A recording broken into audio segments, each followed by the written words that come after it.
Do you want to showcase your product or services on Indian Business Portal? Let me guide you through this step-by-step process.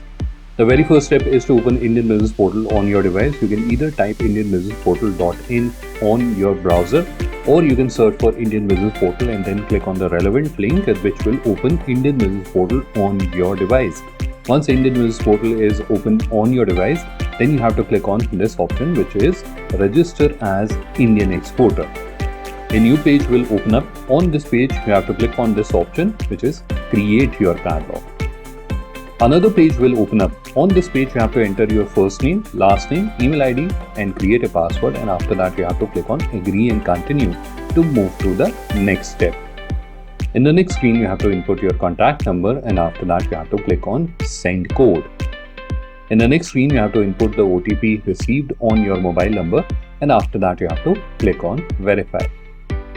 In the next screen, you have to input your GST number, and after that you have to click on Get Details to verify your GST number. In the next screen, you have to type your company name, and after that you have to click on Add Company. After that, you have to select the legal entity type from this drop down. After that, you have to input the location of your company, which will populate the state, city and postal code.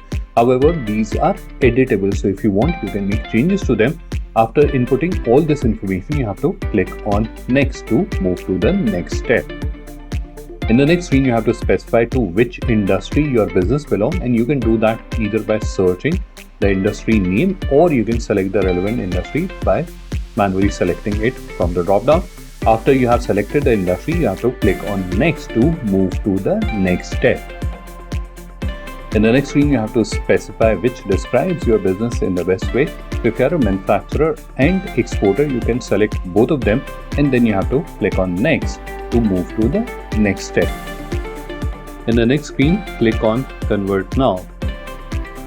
Clicking on the Convert Now will open this overlay. On this overlay, you have to answer a few simple questions.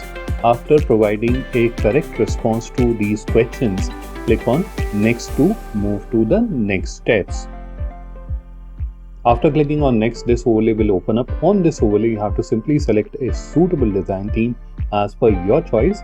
Now, a question which might be stressing you is that if we choose a particular design theme and tomorrow if you don't like it once your online store is completed, then are you stuck with that particular design theme? The answer is absolutely no. You can easily switch to another design theme in case you are not liking the design theme that you have chosen earlier. After selecting a suitable design theme, this overlay will open up. On this overlay, you'll see there are two input fields. The first one is store name. This is generally your business name. However, if you are dealing in a popular brand, it can be your brand name as well. Underneath that, you'll see store URL and a code there. You can edit this code. You can replace this code with your business name. This is basically what someone will be typing in the browser to open your digital catalog. Now, tomorrow, if you want to take this online store live, this digital catalog live on your own custom domain. So, for example, if business name is ABC and they have a domain abc.com or abc.in, and they want if someone types abc.com in the browser, this digital catalog or this online store should open up. That is possible. However, you can do that later. At this point, while you are creating your digital catalog, at that point you have to just use linker.store subdomain, which we are providing to our users absolutely free of cost, and they can use it for as long period as they want. After making the required changes in the store name and store URL and accepting the terms and privacy policy, click on Create Store. The seller panel of your online store will open up. Here you have to click on this option, Store Setup, to understand the next steps to complete the setup of your online store. Clicking on the store setup bubble will open this pop-out. Here you have to click on Create Your Catalog. Clicking on Create Your Catalog now will open this page. From this page, you can upload products by adding information to this system interface. However, if you are wondering that you would want to upload products in bulk, that is also possible. Let me quickly show you from where you can upload products in bulk. To do that, we have to navigate to the product interface. For that, in the left navigation, you have to click on Catalog, and after that, you have to click on Products. Here on this page, you have to click on this down pointing arrow which will reveal this option, import product XLS CSV. You have to click on that, which will open another page. On this page, you have to click on download sample import format, which will download an Excel file onto your device. You have to input the information into the Excel file, and after adding the relevant information to the Excel file, you can come here, click on choose file, upload the file, and this way you will be able to upload products in bulk using Excel file. Now let's quickly understand how to upload products by adding information to this system interface. The first field on the screen is GI products. So if you are someone who is dealing in GI product, that is geographic indications items, then you can select this field. Selecting this will reveal two more categories and subcategories. First one is this one. So this is from where you'll be selecting the GI product category, for example, agriculture, and which will populate the subcategory. Now you have to select a suitable subcategory. Once you have selected the suitable subcategory, then you have to upload the GI product. Yes, only after adding GI product certificate, you will be able to upload a product or specify a product as a GI product. So if you are not dealing in any GI product, then you can simply ignore this field. After that, you'll see category and subcategory. So firstly, you'll select a suitable category from the drop down, and then after that, you have to select a suitable subcategory like this. And after that, you have to input the product title. You'll notice that HS code is pre-populated. So based on the category and subcategory you have selected, the HS code gets pre-populated. However, if it is incorrect or if you want to change it, you can do that. Underneath that, you'll see option as accept order and accept inquiry. Let's understand these in greater detail. So firstly, about accept order. So I'll explain this with an example. So here, if you are looking at this product page, firstly, if you have shopped online, you will find this very familiar.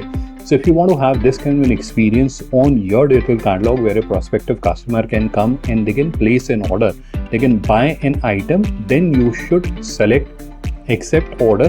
However, being an exporter, sometimes it is not possible to accept an order or receive an order. You would want to receive a lead or an inquiry. In that case, you would want to have this kind of an experience on your online store where a prospective is coming and sending you an inquiry. So in that case, you'll have to select accept inquiry. Now when you are selecting accept inquiry, you also get two special features or two special fields. One is do not show price. So if you are selecting this field, then price on request is displayed. So if you don't want to display the price of the product but still receive an inquiry or a lead, in that case you will select this field. Otherwise, if you want to display the price and still receive inquiry and lead, in that case you can leave it selected. The second is minimum inquiry quantity. So you can input a value here, and when someone is sending you an inquiry, they can see that what is minimum inquiry quantity, and if they are looking for a smaller quantity, they will not bother you by sending you a lead. Underneath that is selling price, which is mandatory irrespective whether you are selecting accept order or accept inquiry. You have to provide the selling price of the product. Underneath that is unit of measure. So this is where you have to select a unit of measure appropriately.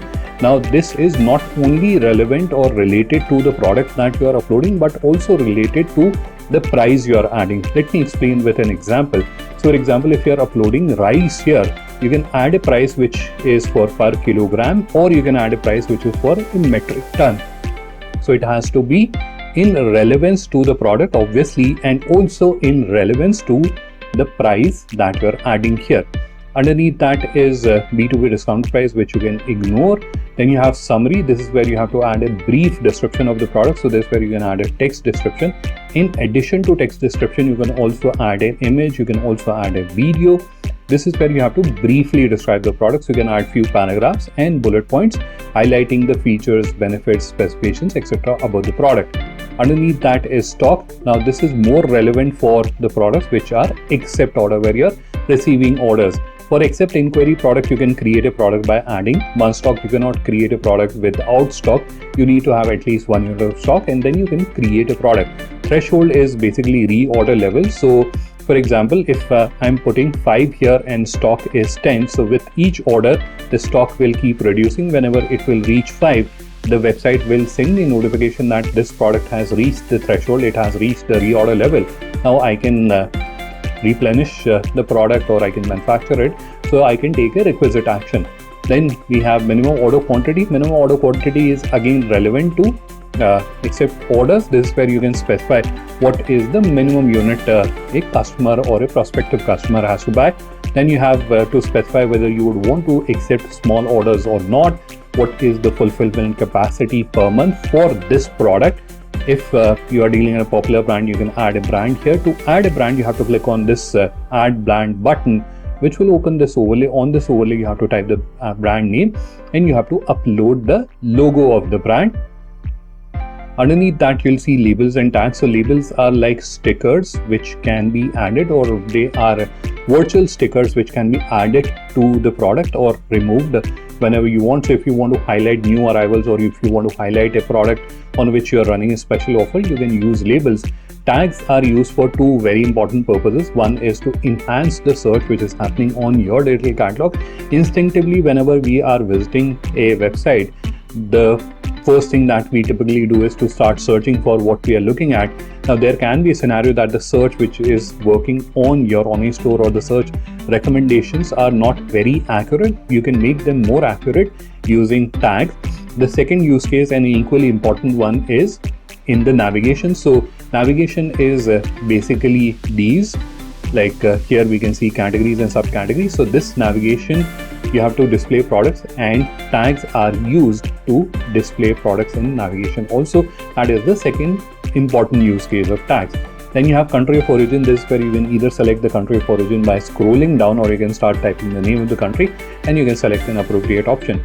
PDF and file is another useful feature which can be used to showcase product brochures or files if you have related to the product, so which can be shown from here. Then you have visibility. So this is where you have B2C, B2B, and both. This is something I would request you should understand in greater detail. So this is where you don't have to specify what type of business you are running in. This is where you are specifying the visibility of the product. So just imagine that you are walking into a supermarket, which is a B2C business example, right? Now, in terms of visibility, if you are walking into a supermarket, is there any restriction, right? There is certain section which is exclusive. You are not allowed to visit there. The entire supermarket is open. You can go to any aisle, pick up any product, and you can purchase it, right? So that is a open to all visibility. So if you want to have open to all visibility, then you should select B2C. If you want to have exclusive visibility, for example, there are certain products which are to be only shown to certain select set of people and not to anyone and everyone who is visiting your online store. In that case, you can select B2B. However, this capability is used in sync with supply chain, which you can see in the left navigation. This is a premium feature. So if you upgrade your plan, and if you're on a platinum plan or an upgraded plan, then you can consider using this feature. Both is it is visible to journal anyone who's visiting your online store and to those exclusive individuals as well. Underneath that, we have product description. So if you have a long description, or if you have additional information that you would want to share, you can add here. Then you have dimensions and weight. So dimensions and weight is used to calculate delivery fee, or if I put it other way, so one of the method to calculate delivery fee is based on the weight of customer's order. So firstly, if you would want to charge delivery fee, and then you would want to charge it on the basis of customer's weight or order's weight, in that case this is relevant to you. Otherwise it is not relevant to you. However, while you're adding products to your digital catalog, you may not have this information, but don't worry, it can be added later. It can be added at a later stage as well. Then you have variance. So this is where you have to add variance. So if you're dealing in a product that has variance, so for example, this product which has a color and size variance. So if you are someone who is dealing in products that has variant, then you have to use this feature. This is where you have to specify the basis of variation, whether it is size, color, or anything else. And this is where you have to specify the values, and these are comma separated values. So you can just add comma and the values are added. Lastly, you have to add SEO related information. For that, you have to click on this option, which will reveal input fields for meta title, keyword and description. However, while you're uploading your product, there is a possibility that you may not have these informations available. These can be added at a later stage, but these are crucial piece of information, so you must add them to the products that you're adding to your digital catalog. Otherwise, it will have a negative impact on the search engine ranking. But while you're uploading the product, you may not have them, so you can add them at a later stage. Lastly, you have to upload the product. For that, you have to click on this image placeholder, which will reveal this pencil shaped icon. You have to click on it, which will open the image manager. Here you would be tempted to click on upload, but I would request that you should upload the images in folder. In fact, you should create a folder from here. You can click on this new folder, create a new folder and upload images inside the folder. Otherwise, after some time, your image manager will become too cluttered and almost impossible for you to use. After creating the folder, click on upload, select all the images from your device and upload them onto the image manager. Now you have to specify which is the first image, which is the second image, which is the third image. So you can just simply select the image and then move to the next one. So this is the first image that we have specified. Now we can specify the second image. The same process, we have to just select the image. Now we can specify the third image, and now we can specify the fourth image. So total 6 images can be uploaded. Now, will these two be displayed as empty placeholders? No, absolutely not. So even if you have uploaded one image, no other empty placeholder is displayed. However, one image is must to be uploaded. Now, many people ask us about the dimensions or ideal dimensions for the images. These are mentioned here. It is 800 pixel by 1000 pixels. So 800 is the width and 1000 is the height of the image. In terms of maximum size, allowed size is 2 MB. However, your target should be whatever is the lowest size of image that you can achieve without compromising on the quality of the image. That should be your target. Once you have added all the information, just click on save to upload the product. After uploading the product, you have to click on this icon to navigate to the home section of your online store. This is the home section of your seller panel. This is where you'll see the suggested steps on completing your online store. The very first step is to publish your store. To publish your store, you have to click on this button and your online store will get published. Congratulations, you have created an online store to showcase your product or services on Indian Business Portal. In the description of this video, you'll find link to another video where we have listed out the mistakes that can prevent your product or services from being showcased on Indian Business Portal. Just review that video to ensure that you are not making any mistakes, and even if you have made a mistake, you'll learn how to fix that mistake as well. If you need any help or guidance, then please do feel free to reach out to us on this number and email ID. Thank you for watching this video. I look forward to having your presence on Indian Business Portal.